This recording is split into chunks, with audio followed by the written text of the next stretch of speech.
everybody knows it's the president your honor is going to choose. Correct. Nung mayor po siya, tama po ba na very adamant or very passionate po yung dating mayor na Mayor Rodrigo Roa Duterte against din sa war on drugs? Tama po ba? Nung mayor po siya. We do not use the word war on drugs.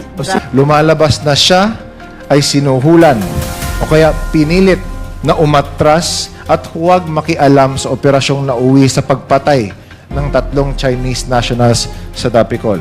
Again, Colonel Garma, do you deny these allegations against you? Yes, Your Honor.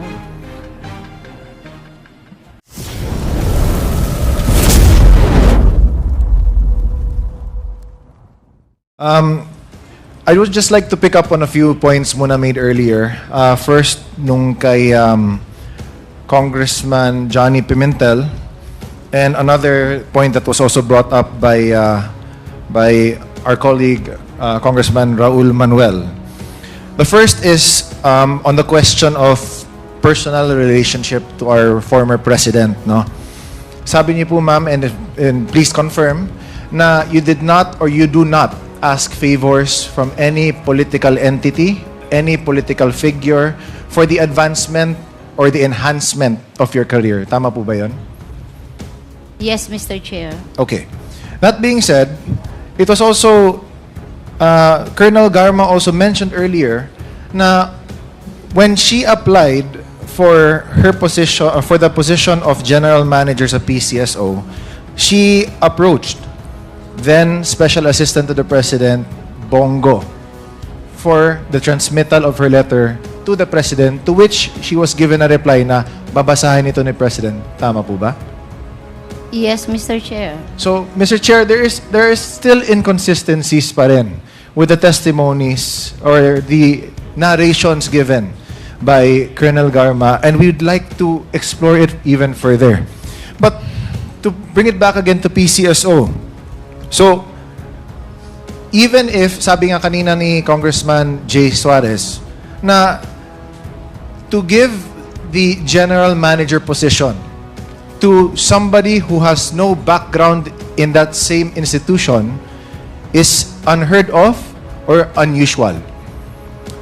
And kanina, sabi ni Congressman Raul, and I'd like to reiterate, what merits did you warrant to get the coveted position of General Manager of PCSO?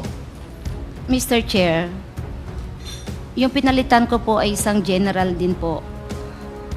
Siguro din tanungin po natin, ano din ang, then the chairman is also a retired general. Mr. Chair, I'd like to remind again our resource person, can we please, the question was, what merits do you think po? That's it. I have mentioned it already, Mr. Chair, yung pong qualification ko, Mr. Chair, and then I submitted that. I applied for the position. I did not retire agad po when I applied kasi hindi ako sure kung tatanggapin po yung application ko. Hindi kayo sure, ma'am? Bakit? Hindi ako sure. I'm not sure. I'm not confident. I do not know. Maybe the president, it's the choice of the president kung sino pong ilalagay. So, baka Mr. Chair, babasahin pa po I'd like yung aking resume. Mr. Chair, I'd like to highlight that again. So maybe the president, yeah, he will from still his choice. study. Yeah, everybody knows it's the president your honor is going to choose. Correct. So, I submitted my application and he will decide whether I am qualified or I'm not qualified for the position, Mr. Chair. So, I waited before I retired. So, Mr. Chair, Your Honor. let me again bring back to another inconsistency kasi kanina po, sabi po ng ating resource person na she relied on her merits, on her work performance, on her job to be able to get to where she is. And in this case, as General Manager of PCSO noon. And now, our resource person is now saying that it is the choice of the former president during at that time to appoint or to grant the position of General Manager of PCSO. Again, Mr. Chair, another inconsistency. And speaking of inconsistencies, let me try to bring it back sa narrations sa mga sinumpang salaysay ng mga PDLs natin noon at ni Superintendent Padilla. By the end of the day. To bring it back muna to Davao City, Colonel Garma, tama po ba na 2011 hanggang 2016 ay nakatalaga kayo bilang station commander ng Davao City in 2 different stations po? That's June of 2011, Mr. Chair, Apa. and I think first week of January of 2016 only, Mr. So Chair. tama po na you were Yes, station Mr. commander. Chair. Okay. Yes, Your Honor. Mr. Chair, nung panahon ng inyong panunungkulan bilang station commander, particularly po noong 2016 nang nakaupo na po si President then Rodrigo Roa Duterte bilang Pangulo, alam niyo po ba na idineklara niya ang giyera laban sa droga? I was on schooling during that time, Your Honor. I have no position from, I think, second week of January until the whole of 2016, until December of 2016. I don't have any position. I was undergoing schooling, Ma'am, Your Honor. gusto ko lang po itanong, ma'am, kung nalaman niyo po ba na ito po yung sinabi po ng ating dating Pangulo na war on drugs po tayo ngayon? Lahat po siguro ng police aware. Correct. And even po hindi po police, Mr. Chair. It's a public knowledge, Pati Your ako, ma'am, Honor. college student pa ako Yes noon. po, Your Nalaman ko Honor. rin yun. So, okay. At bilang isang station commander ng PNP po, na isang law enforcement agency, nakibahagi po ba kayo sa war on drugs na minandato ng ating dating Pangulo? Your Honor, hindi po ako station commander nung nag-start na po maging presidente. Mayor lang po siya nung nag-station commander ako, hindi po siya presidente, Your Honor. Okay. So, balik natin nun. Nung mayor po siya, tama po ba na very adamant or very passionate po yung dating mayor na Mayor Rodrigo Roa Duterte against din sa war on drugs? Tama po ba?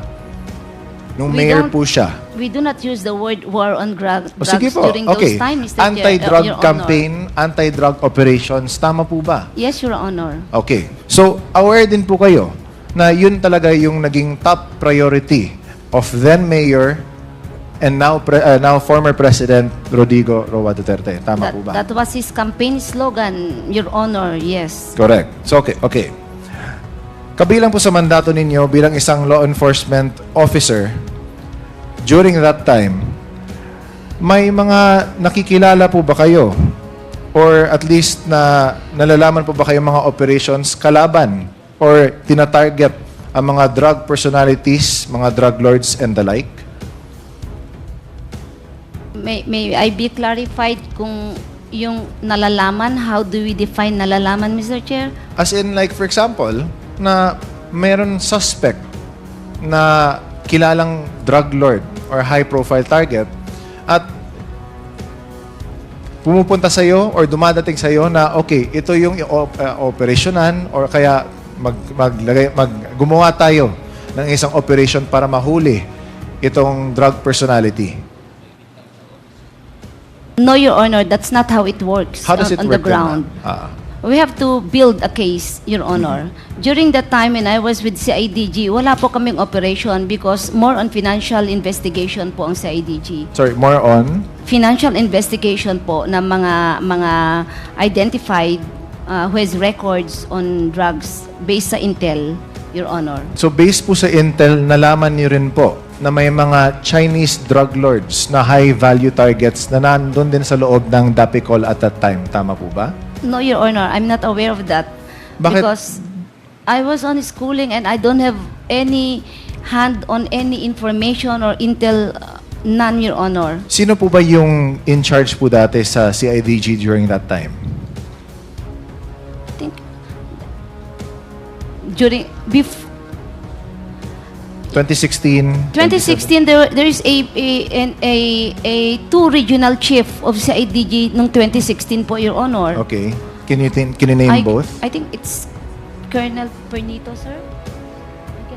Tama po ba na I si cannot Commissioner recall. Leonardo was also? Naging regional chief din po siya ng Region 11 and meron pa pong isa noong Okay. 2016, Your Honor. Your So Honor. during the time na nandun yung mga Chinese drug lords, I'd like to direct this question naman to Commissioner Leonardo. Sir, aware po kayo na may mga high-profile Chinese drug lords, identified as Chinese drug lords, nandoon sa loob ng Dapicol. Tama po ba?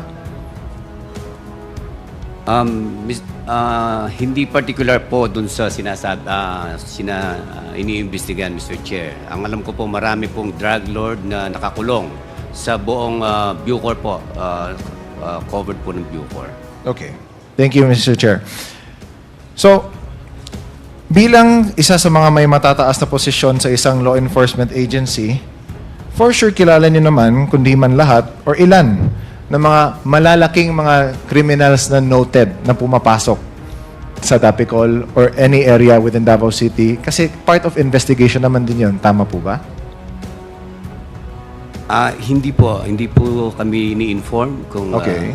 may mga ganun pong mga high profile na mga inmates. Kung pumapasok sa Dapicol, hindi kayo ini-inform.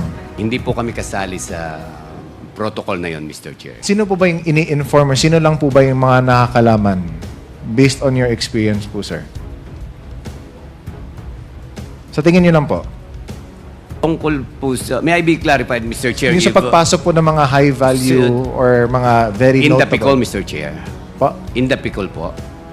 Yes po. In the Opo. Picol po, wala po kaming business.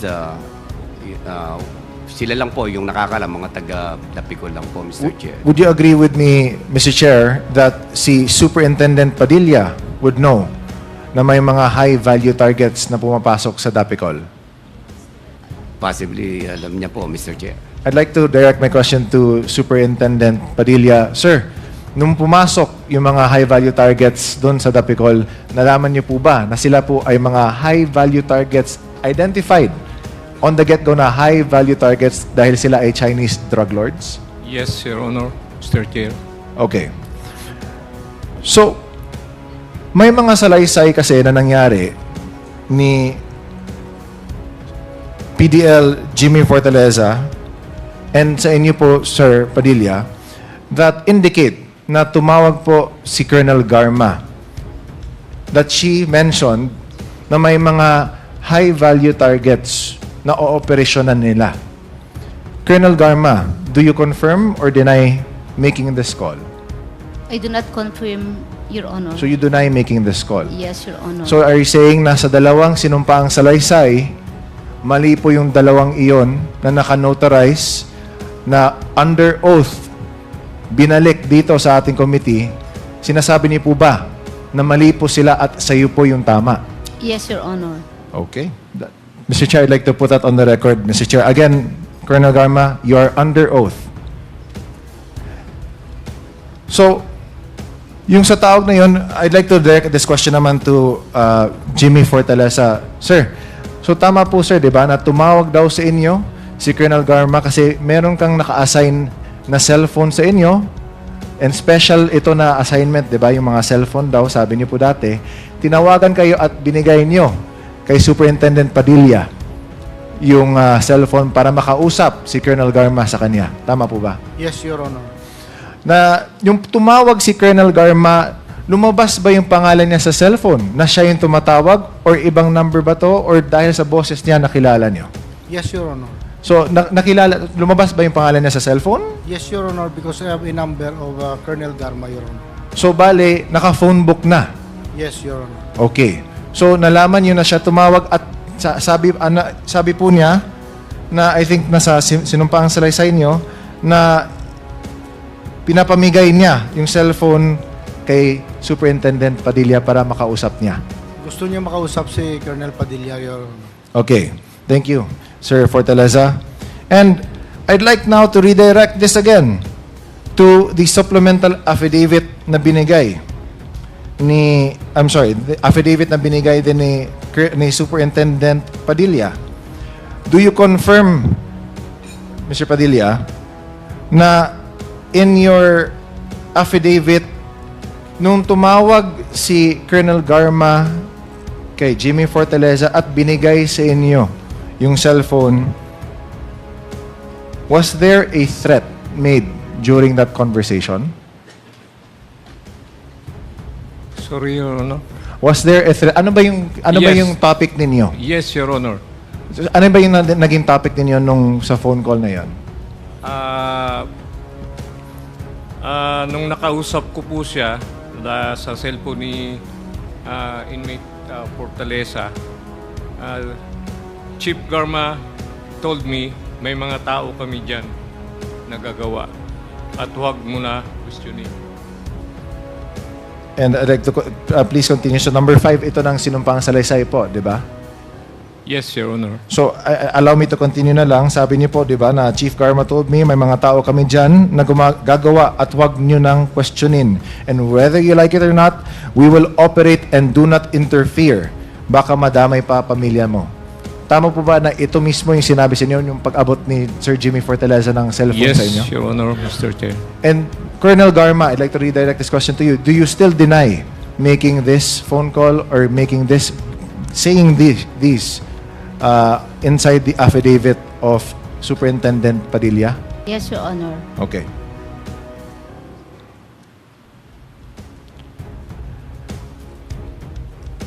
Hypothetical question lang po, Colonel Garma.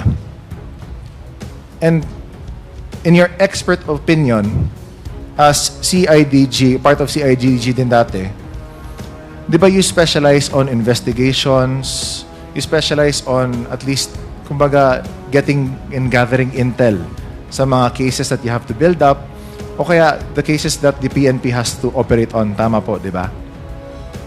Yes, Your Honor. Okay. Hypothetical question lang po. Kung may isasagawang operasyon sa loob ng piitan to gather information, kailangan po ba ng participation or approval ng warden para magawa itong operation na ito? Hypothetical lang po, based on your expert opinion po. Kailangan po ba Is it, Mr. Chair? Okay.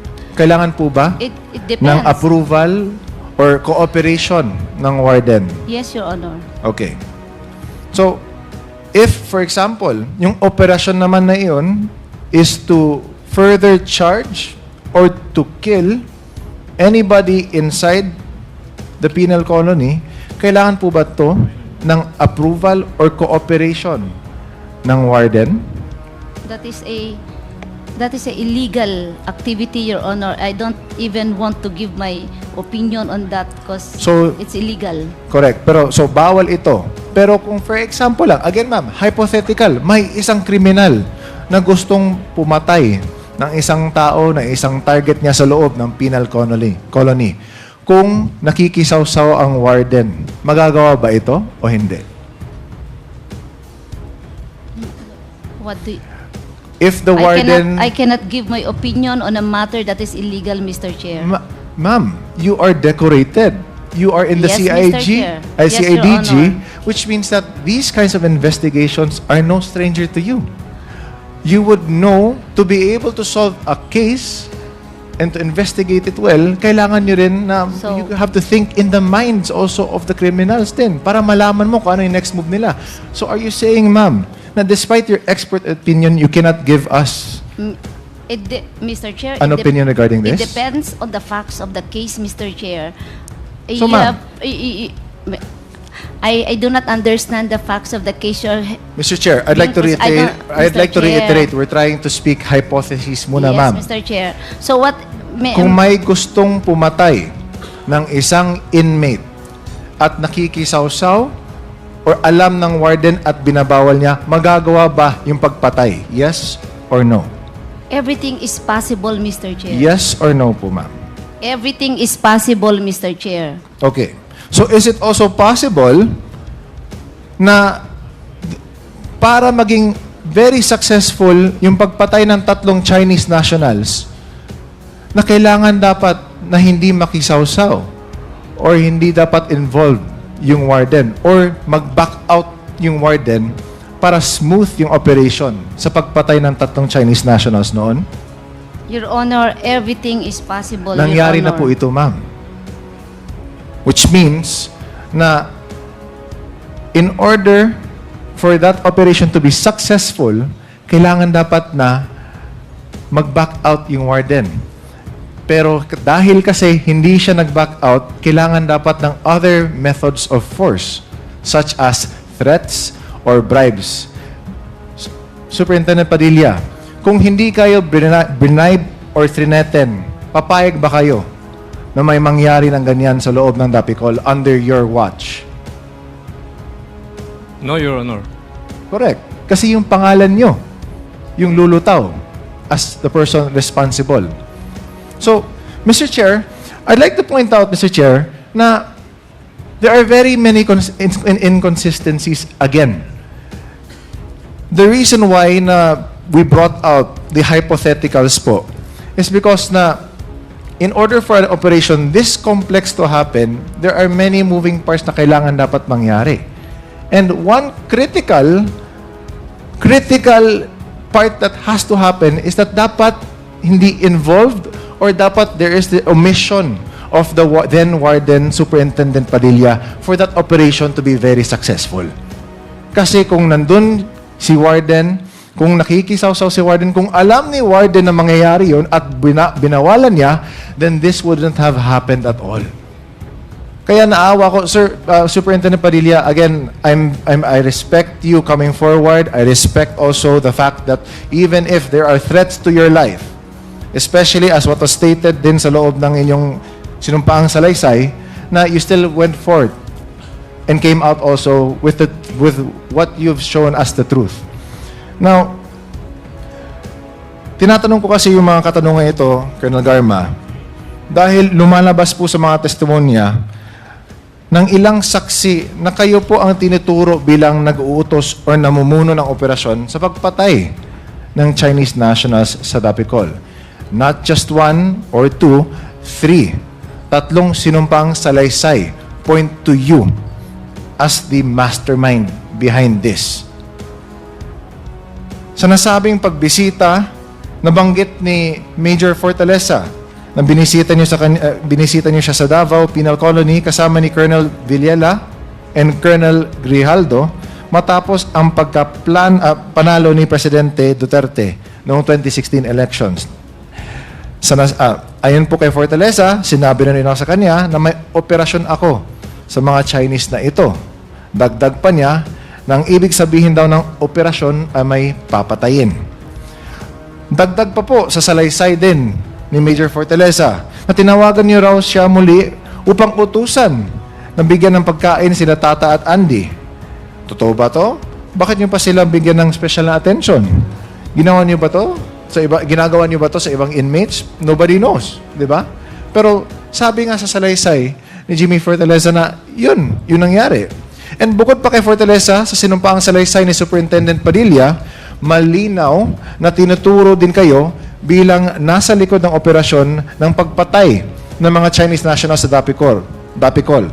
Sa kanyang salaysay, under paragraphs 5, 6, and 7, na kayo po ang direktang ini-implicate po nito. And base din po sa sinumpaang salaysay ni Superintendent Padilla, lumalabas na siya ay sinuhulan o kaya pinilit na umatras at huwag makialam sa operasyong nauwi sa pagpatay ng 3 Chinese nationals sa Dapicol. Ayon kay Superintendent Padilla na si Ma'am or Colonel Garma ang nagbigay ng direktang utos na huwag siyang maghimasok sa operasyon kahit pa ito ay magreresulta sa pagkamatay ng mga high-profile inmates. Again, Colonel Garma, do you deny these allegations against you? Yes, Your Honor. No further questions, Mr. Chair. I think the public has heard what they need to hear. Again, Mr. Chair, as the final comment lang, Mr. Chair, let me remind again, all those resource persons inside here are under oath. No? And in the search for the truth, we will still continue to push for these questions again. Mr. Chair, thank you. Thank you, Congressman Almario.